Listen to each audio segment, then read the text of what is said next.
Did it show that it's recording on your screens? Does this mean yeah, yes. It Yes, says you have to the hit meeting OK for that. you got it? Got it. Okay, Got great. Okay, Thank you.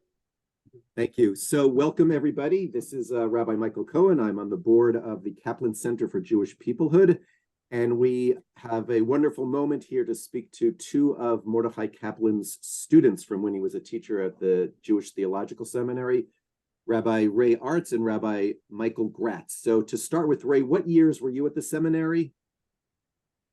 in the rabbinical school. Is that Yeah, at the seminary? yeah. Many years. Yes, that's true. The rabbinical school from I graduated in 1961, and I was a 4-year student, so that would make it what 1956, 7. Great, thank you. And Michael, when were you at the seminary? Well, I was there as in the TI in 57, from 57 to 61. It's also at Columbia at the same time. Did the BA, and then I joined the rabbinical school after I got the BA in 61.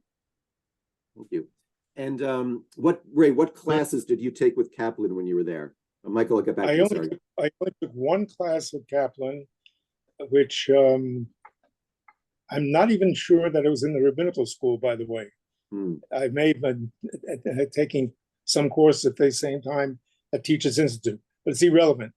It was a 1-semester course in Jewish thought. They may have called it something else, but it was a course in Kaplan. And Michael, what classes did you take with Kaplan? Well, I actually met Kaplan before I was in the rabbinical school because in the last year of university, I worked in the summer in a place called Sedgwick Camps as a camp. I was like actually in charge of the CIT's program, the kind of council training program. And that was a fairly high position in the hierarchy of Sedgwick Camp. And Kaplan spent all the summers there. Every 2 months in the summer, he spent in Sedgwick Camp, Sedgwick was a huge operation. It was like 2,000 campers, about 1,000 boys and 1,000 girls. It was built around this huge kind of mountainside, from the bottom of the mountain to the top, and there's a road connecting the bottom and the top. The girls were on the top and the boys were on the bottom, and the reason was I made it harder for the boys to get to the girls. Right? They had to go up the mountain. So that was part of the thing, and very few people, a few of the high-ranking staff had permission to drive their cars up and down the mountain rather than walk. And I was one of them. And pre-camp, we went up like 8 or 9 days before camp and had all kinds of meetings and getting things organized. And I'm driving up the camp. It was like the second day I was there. And I see this old man walking up with this walking stick as walking up the mountain. I rolled out the window in the summer. I had air conditioning. I rolled down the window and said, "Sir, can I offer you a ride?" He said, "No, I am walking." That was Kaplan. I got up to the top and I went over to the place where we were all supposed to meet Kaplan. And this squad walks in and I said, "It's Kaplan."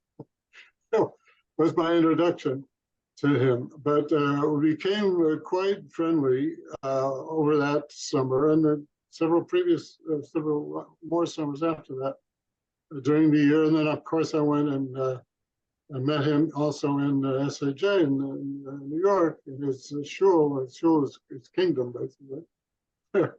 And worked for him there, actually. And they started to produce the Reconstructionist magazine. And I actually worked as a kind of a proofreader there for some time with him and a guy named Eugene Cohen, who was the kind of head of all publications there. So it was was Kaplan and his son-in-law. His name is escaping me. Yeah. Ira And, Eisenstein. Ira Eisenstein, yeah. Yeah, Ira Eisenstein. Kaplan, Ira Eisenstein, and By the Great. way, just as and Aside it to was, no, we called him. There was the Father, the Son, and the Holy Ghost Writer. So Ray, why don't you Eugene tell Cohen me, was the Ghost Writer. Ray, your Yeah, family had a I- lot of connections to in Kaplan, that right? sense, I met Kaplan when I was 4 years old, because before Sedgwick was created, he used to go to Camp Tabor, which is run by Rabbi Grossman, and all the big names used to go up there for the summer. So I have a picture someplace of Kaplan, my father, Max Kedushin, Rabbi Adler from Detroit, Alav Shalom, Aleim HaShalom, all of them. And I have a picture of him in his shorts with his stomach hanging out. And I don't remember that. I remember being there, but I don't remember that picture. I haven't. But Sedgwick was not just a place that Kaplan went. That Right. was an extension of Kaplan's full notion of Judaism as a civilization, and he was the one that introduced camping and all matters pertaining to art and this and that and different kinds of frameworks in which kids and people and adults can operate. And he worked very closely with the Jewish Education Committee. I think he may even have created it. And Schoolman who was the founder of Sedgwick, was a student of the Kaplan in terms of one of the group. And so was University of Judaism an extension of Kaplan because of his whole approach, which incorporated everything, which is a different topic. But Yeah, so while you're on that roll, let So- me ask you, Ray, and then I'll ask Michael, what was the most important lesson you learned from Kaplan, either, mega or specific? Most important lesson? Well, Ray, why don't you go first and then Michael? yeah. okay, Kaplan was a unique person. If I would have to now say what would I learn from him, I would say integrity of thinking. He always was rethinking where he's at. And the last person you could put in a box was Kaplan. As I mentioned to you earlier before Mike joined us, I have a background in Deweyism. And Dewey, if you understand it, is totally dynamic. And so whatever Kaplan thought in the 30s or in the 40s, if you're alive today, he may come up with a totally different way of understanding. So there's a great integrity, great dynamics. One more point, which I think is important. It's tied into, I think I mentioned this once when Mike was teaching. When I had to prepare a lecture on Kaplan, I ran across a statement that he made, written in an article. I have never been able to find that article again. Not that I searched that much. It was the following: one should be inspired by mysticism and governed by intelligence. That was Kaplan.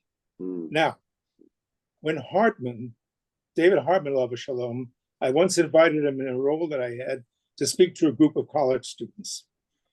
And I had never heard Hartman speak. And I was sitting there, and yet he had a lot of Orthodox terminology and so on. I was listening, I said, this is not orthodoxy. This is not conservative Judaism. And I was thinking, going underneath the verbiage to what was going on, I said, this is straight Kaplanian Reconstructionism. Came questions and answers.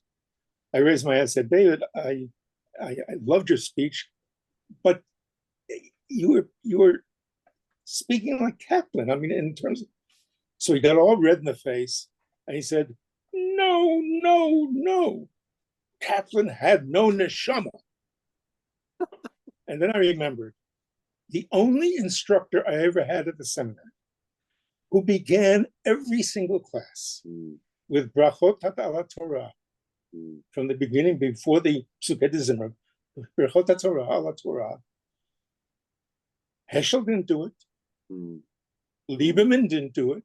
Mm. Every piece of study was holy.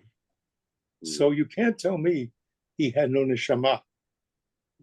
Wow, thank you for all of that. It's wonderful. Okay, Michael, important lessons for you from Kaplan. Well, I just have to repeat what Ray said. I mean, it's not just, it is integrity. It's not only integrity. He was totally, anything annoyed him or made him angry, it was something that wasn't really thought through well, right? Something that was kind of off the cuff, or one of a commonplace, that something that people say is almost all the times about religion. For him, religion was a very, very deep well, a very, very deep well. And you had to go down as far as you could go in the well. And in order to be able to even consider saying you were dealing in religion, right? And the problem of what he was violently against was religion used as a kind of a panacea or a soothing, smoothing effect, right, on human problems, on questions of right and wrong, and so forth and so on. And so Kaplan was very, very, I think, the premier representative of people who talked about the depth and breadth of religion, and not just no simple statements that are to be taken literally 100% in any shape, way, or form, and always question. Right? Thank you. So following up on that notion of not thought through, Ray, you want to share that story, the Beit HaMikdash story you had told me earlier before we started officially? Yeah, one of the classes the only class I had in rabbinical school with him, he began to batter a kid my age. I'm now 91 or so it's hard for me to, I think of myself then as a kid. And he has and if the Beit HaMikdash is rebuilt, should we return to the Carbonot? So the kid was taken aback because Kaplan was like standing over him. So I said, do you think that we should have Carbonot back at the Beit HaMikdash? So the kid, who came from probably a basic religious orientation, you're not so much, you can't be against Carbonot. I mean, that was before the Churban. So he said, yes, I think. At which point Kaplan leaned back with a smile on his face. He said, sir, we are in two different universes of discourse. What he pointed to at that thing, that the frame of reference that people use to build their worldviews, sometimes there can be cooperation, and sometimes they can't be linked because people are cemented in a frame, and you have to hack away at that cement if you wanted to open up and interact with some other frame of reference. And by the way, today we see that both in America and Israel. Thank you. Michael, so you want to share the famous Monday, Thursday homiletic story from Kaplan's class? Monday, Thursday homiletic story? Where the student came in on Monday and Kaplan criticizes it. Monday, yeah. So one of my close friends, we were, one of the classes that we had with Kaplan was sermons, right? Which is very interesting. I don't know. I think the Finkelstein was afraid of him teaching philosophy or Jewish theology. So he had to give him something very practical and focused to do. So, the student came in one day and he gave a sermon. I think it was on Pinchas, actually, something like kind of out, And so Kaplan says, that's terrible. It's just, you don't understand anything about Ghana. He said, I want you to go back and work on it and come in. And on Thursday, you're going to give it again and make sure that it's clear and precise and that you really have researched what kind of means, right? What's the... So the student goes out, we all walk out with him, we're all friends. We're walking together in the hall. He said, what are you going to do, sir? No, I really don't understand what he wants from me, right? So I said, well, look up, go into an encyclopedia, look up extremism or kind of, and try and get some ideas about it and see if you can find some Jewish material that seems to fit that. So the kid did that, more or less, and he had a better presentation then, but it still wasn't what Kaplan was looking for, right? Because it didn't include kind of the changes it makes in one's soul. This is what Kaplan was worried about. It's kind of would change the Tselem Elohim of the Adam, right, into something raw, right, that it shouldn't be. And not that kind of it wasn't part of God, but it wasn't the only part, right? And it was also balanced by Rachamim and so forth, right? And so he kind of said to him, well, I'm sorry, I'll have to do that time. He said, that's still not good enough. Do you really understand anything about Kana'ut? Have you ever felt kanai about anything? And the student kind of standing there kind of says, well, no, I really can't say I really did. So he says, well, then you better ask yourself if you really belong in rabbinical school. Because every rabbi has to have some peg that's really, burns fire in you, right? To go in and preach the word of the Lord to the masses, right? Something like that. I mean, and to me that was a tremendous revelation, because I was looking. I had these feelings, and I was looking for ways to express their ways that could put it out as something that wasn't just seen as an idiotic, kind of crazy idea. And so he gave me that peg to hang the hat on. It's nice. Thanks. Thank you. So we have about 2 more Michael. minutes. So if you have one other short thing to share, that'd be great. Great. Yeah. Probably the last time I saw Mordecai Kaplan, next to last time, was at my daughter's bat mitzvah here in Israel. And I'm not the kind of person that builds on the associations that my dad had. I mean, Heschel and Kedushin and Kaplan were dear friends of my father's. And I was very close to my father. My dad said, look, Mordecai Kaplan is living now in Israel. Invite him over for the reception on Motzei Shabbat. And it was a beautiful evening, and we have a lovely front yard living on French Hill. And he came. I didn't expect him to come. I mean, he's well into his... And I remember they were sitting on the porch. My dad and Kaplan were very close. They were smiling and they were laughing. They had a great time. I snuck around, Professor Kaplan, nice to see you. But I didn't get involved. Okay. End of reception, Kaplan goes home. The next morning, the phone rings. Rachel? Yes? This is Dr. Kaplan. Well, Dr. Kaplan's happy to see you. Yes. I want you to start a new Reconstructionist movement in Israel.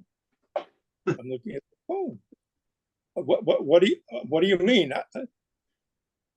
We need a new Reconstructionist movement in Israel. But I said, you have one. You have Mevakshei Derech with Jack Cohen and all the people there. He pauses, and I hear Mevakshei Derech, Mevakshei Derech, Mevakshei Derech. All they do is Mevakshei Derech, and they never find a way. So there it is, the dynamics. He's running a critique of what he created. What that critique was, I don't know, because obviously I did not try to start a new movement in Israel. But this to me I mean, I don't know what was going on behind the scenes, the politics or the jealousies or what, I don't know. But the fact is that he was looking at his age constantly ahead. And he saw that given the situation as he understood it, which he did not share with me, something new had to be created. So he was always creating something new. He was never fixed. And that's his notion of civilization. The nature of a civilization is dynamic. It's constantly changing. It's constantly building. It's constantly going somewhere. And he wanted to be part of that.